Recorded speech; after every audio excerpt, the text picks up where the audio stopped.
Hello बच्चों, आज हम लोग इस वीडियो लेक्चर में न्यूक्लियर फोर्स को समझेंगे। न्यूक्लियर फोर्स का क्या कंसेप्ट है, न्यूक्लियर फोर्स की क्या प्रॉपर्टी है, न्यूक्लियर फोर्स कब अट्रैक्टिव नेचर का होता है, कब रिपल्सिव नेचर का होता है। और इसकी बेहतर समझ को बनाने के लिए हम लोग आज कुछ विशेष बातों पर चर्चा करेंगे और समझते हैं न्यूक्लियर फोर्स होता क्या है और किस तरह से इसकी प्रॉपर्टी को हम समझते हैं। न्यूक्लियर फोर्स, न्यूक्लियर फोर्स आप इसे स्ट्रॉन्ग न्यूक्लियर फोर्स भी कह सकते हैं। अब न्यूक्लियर फोर्स कहां पर होगा, कैसे होगा, कौन कौन से पार्टिकल के बीच में न्यूक्लियर फोर्स होगा, उसको देखते हैं।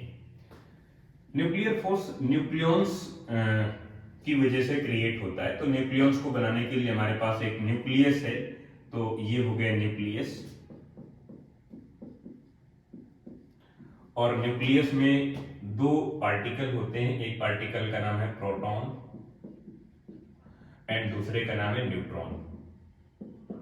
प्रोटॉन और न्यूट्रॉन को कहते हैं न्यूक्लियॉन्स। और किसी भी एटम्स में जो न्यूक्लियस है, उस न्यूक्लियस में कितने नंबर ऑफ न्यूक्लियॉन्स हो सकते हैं वो डिपेंड करता है कि उसका एटॉमिक वेट कितना है, यानी ZXA। और A इक्वल टू होता है number of proton plus number of neutron. तो किसी भी एटम्स में जितना उसका एटॉमिक वेट है उतने ही उसमें नंबर ऑफ प्रोटॉन और नंबर ऑफ न्यूट्रॉन होंगे। जैसे मैं कोई एक एग्जांपल ले लेता हूं, ऑक्सीजन का या हीलियम का या लिथियम का। मैं हीलियम का एक एग्जांपल लेता हूं, 2He4। तो 4 इसका एटॉमिक वेट है। इसका मतलब इस हीलियम के न्यूक्लियस में 4 नंबर ऑफ न्यूक्लियॉन्स होंगे। 4 में से 2 प्रोटॉन होंगे और 2 न्यूट्रॉन होंगे। और 2 प्रोटॉन न्यूट्रॉन इस तरह से बने होंगे, 2 प्रोटॉन हो गए तो proton proton and neutron neutron, इस तरह से 4 नंबर ऑफ न्यूक्लियॉन्स होंगे और ये इस तरह से हो गए। तो इसी तरह से यहां पर मैं कुछ नंबर ऑफ न्यूक्लियॉन्स बना लेता हूं, proton proton proton proton proton and neutron neutron, इस तरह से। अब प्रोटॉन प्रोटॉन पर जो फोर्स लगाता है, न्यूट्रॉन न्यूट्रॉन पर जो फोर्स लगाता है, उस फोर्स को कहते हैं न्यूक्लियर फोर्स, यानी nuclear force on proton due to another proton, या nuclear force on proton due to another neutrons, या nuclear force on neutron due to proton, या nuclear force on neutron due to another neutron. तो किसी एक proton पर जितना भी force है, किसी एक प्रोटॉन पर जितना फोर्स है, किसी दूसरे प्रोटॉन की वजह से या न्यूट्रॉन की वजह से वो इक्विवेलेंट होगा, बराबर होगा। आप इसे यूं समझें कि यहाँ पर एक प्रोटॉन है और एक न्यूट्रॉन है। इधर एक प्रोटॉन है एंड न्यूट्रॉन है, तो प्रोटॉन प्रोटॉन पर फोर्स लगाएगा, प्रोटॉन न्यूट्रॉन पर, और न्यूट्रॉन प्रोटॉन पर, न्यूट्रॉन न्यूट्रॉन पर फोर्स लगाएगा और ये इक्विवेलेंट होगा, बराबर होगा।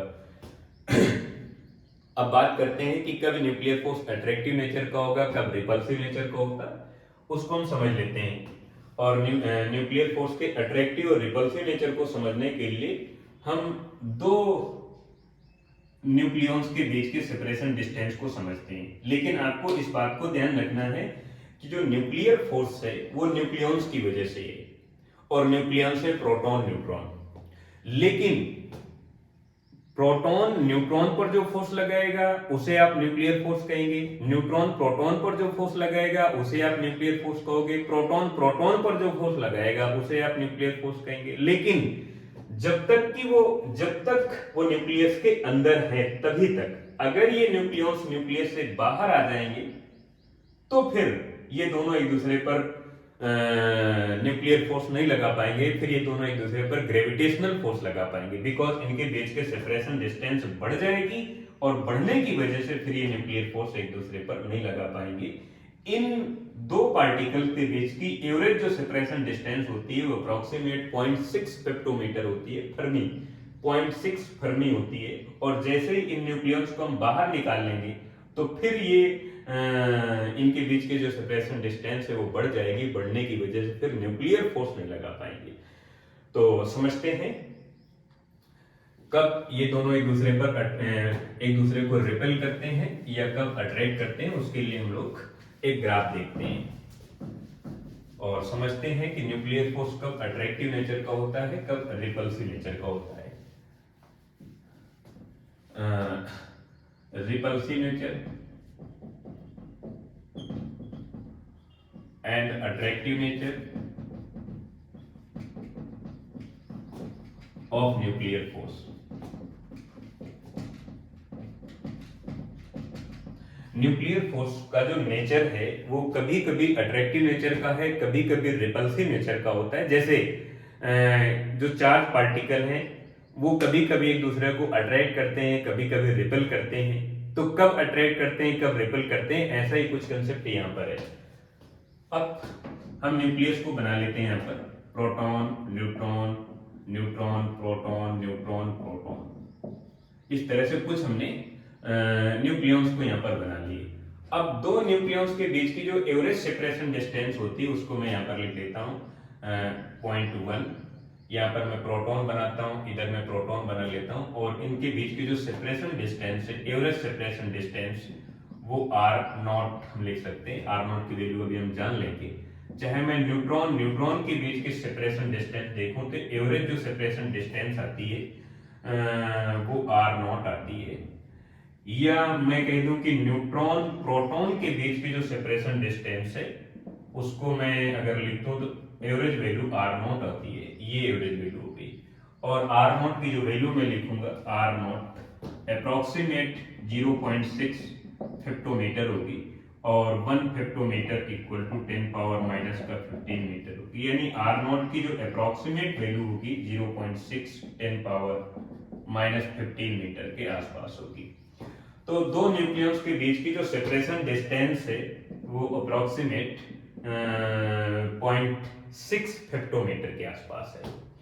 अब अगर इस डिस्टेंस को आप इंक्रीज करते हैं, अगर आप इस डिस्टेंस को इंक्रीज करते हैं यानी R0 की वैल्यू डिक्रीज होती है। R0 तो कांस्टेंट है, लेकिन जैसे जैसे आप दोनों न्यूक्लियॉन्स को आप दूर ले जाते हैं तो दोनों के बीच की जो सेपरेशन डिस्टेंस है वो डिस्टेंस कुछ और हो जाएगी। तो उस डिस्टेंस को मैं लिख लेता हूं R लिख लेता हूं।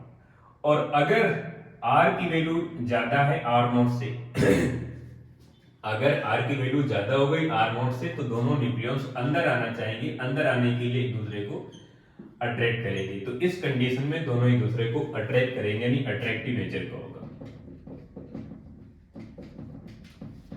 नेचर अट्रैक्टिव नेचर कब होगा? जब आप दोनों न्यूक्लियॉन्स को बाहर की तरफ ले जाएंगे। बाहर की तरफ ले जाएंगे तो दोनों के बीच की सेपरेशन डिस्टेंस इंक्रीज होगी, इंक्रीज होकर R हो जाएगी, यानी R की वैल्यू R0 के कंपेयर में ज्यादा होगी। तो दोनों जो न्यूक्लियॉन्स होंगे वो पास आना चाहेंगे। पास आने की वजह से दोनों एक दूसरे को अट्रैक्ट करेंगे। एंड सेकेंड कंडीशन अगर मैं देखता हूं कि अगर R की वैल्यू आप R0 से कम करते हैं, यानी दोनों न्यूक्लियॉन्स को आप पास पास लाना चाहें, तो पास पास लाने के लिए ये वैल्यू जो डिस्टेंस की वो डिक्रीज होगी। डिक्रीज होने के लिए दोनों न्यूक्लियॉन्स अपनी रियल पोजीशन पर जाना चाहेंगे। रियल पोजीशन पर जाने के लिए दोनों न्यूक्लियॉन्स एक दूसरे को रिपेल करेंगे, और रिपेल करने के लिए जो न्यूक्लियस फोर्स होगा वो रिपल्सिव नेचर का होगा।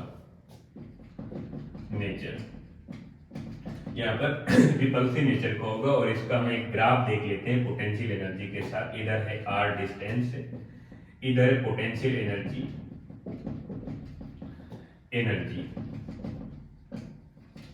Potential energy. और अगर मैं इसका ग्राफ अगर बनाता हूं तो ग्राफ इस तरह से आता है। ये वाली डिस्टेंस हमारे पास R0 है, ये डिस्टेंस R0, और R0 की वैल्यू अप्रोक्सीमेट 0.6 फेक्टोमीटर है।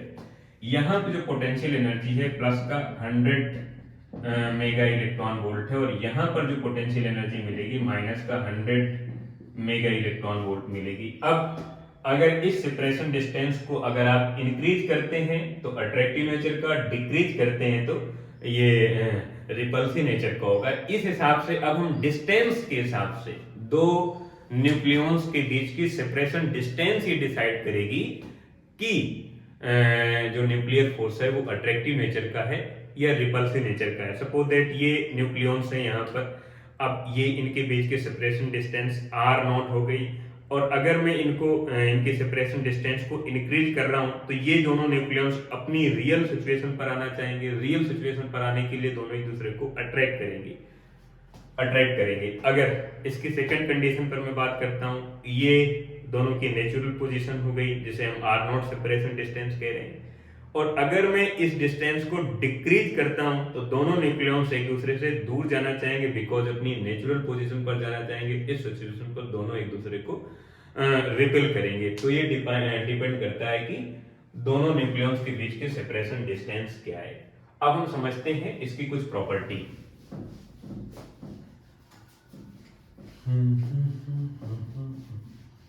न्यूक्लियर फोर्स और इसकी कुछ property.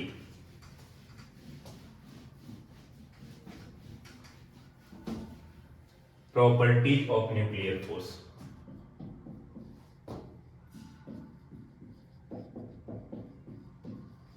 Of nuclear force. Nuclear force की क्या प्रॉपर्टीज हैं उन पर हम डिस्कस कर रहे हैं। पहला पॉइंट, न्यूक्लियर फोर्स चार्ज पर डिपेंड नहीं करता है। अगर चार्ज पर डिपेंड करता है तो न्यूट्रॉन के पास कोई चार्ज नहीं होता, बिकॉज न्यूट्रॉन ऐसे क्वार्क के कॉम्बिनेशन से मिलकर बना होता है कि उसमें नेट चार्ज जीरो हो जाता है। It is does not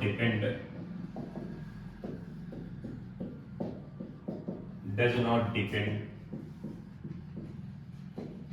on the electric charge।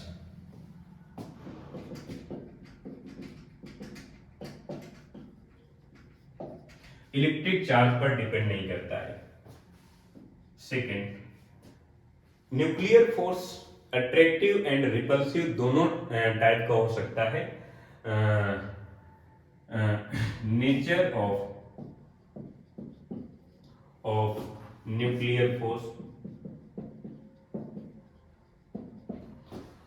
are may be repulsive nature and attractive nature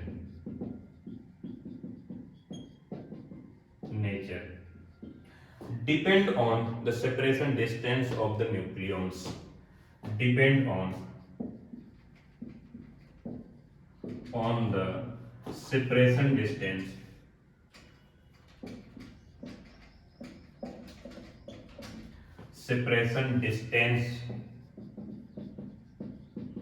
जिसे आप आर नॉट कह रहे हैं, और आर नॉट की जो वैल्यू है अप्रोक्सीमेट 0.6 फेक्टोमीटर है of the nucleons.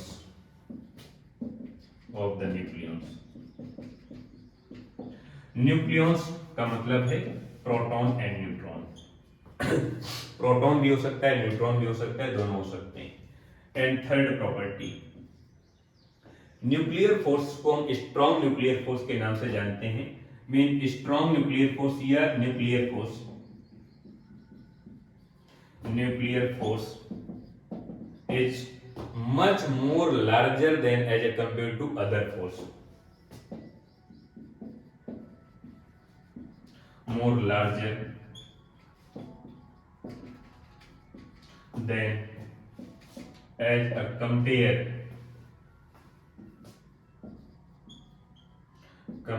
to any other forces। any other forces का मतलब है as like। अब इसमें से कौन कौन से फोर्स हो सकते हैं? इसमें से ग्रेविटेशनल फोर्स हो सकता है, ग्रेविटेशनल फोर्स,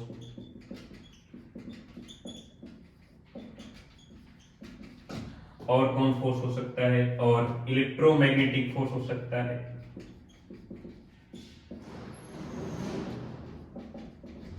इलेक्ट्रोमैग्नेटिक फोर्स हो सकता है। आप इलेक्ट्रिक फोर्स को समझ सकते हैं, इलेक्ट्रिक फोर्स के कंपेयर में इसकी वैल्यू ज्यादा होती है। आप ग्रेविटेशनल फोर्स कह सकते हैं, आप केवल मैग्नेटिक फोर्स को कह सकते हैं, या वीक न्यूक्लियर फोर्स को कह सकते हैं। वीक न्यूक्लियर फोर्स के कंपेयर में भी इसकी वैल्यू बहुत ज्यादा होती है। And last property fourth number की, ये जो न्यूक्लियर फोर्स होता है ये वेरी शॉर्ट रेंज फोर्स होता है। It is very short range force.